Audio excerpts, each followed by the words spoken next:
જેમ જેમ સ્મરણમાં આવ્યું મહાદેવને એમ રામચરિત માનસ રચાતું અને એમણે પોતાના માનસની અંદર રાખ્યું. એવો આ શાસ્ત્ર જે શિવનું હૃદય છે.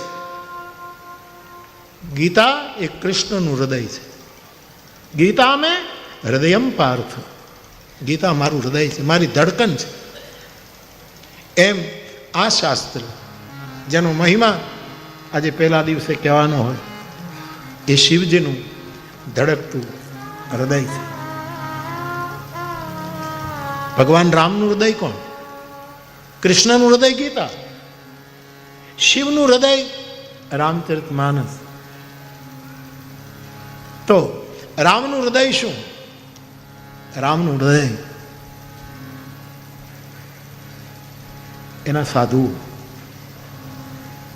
સાધુ હૃદયમ મહ્ય, સાધુ એ મારું હૃદય છે એવું ભગવાન બોલે છે. તો એનું હૃદય તો આ શિવનું હૃદય. અને તેથી કોઈના હૃદયને અરે રમત ન કરાય, આ શાસ્ત્ર સાથે રમત ન કરાય. આની ધડકન સંભળાય, એમાંથી પ્રેરણા લેવાય.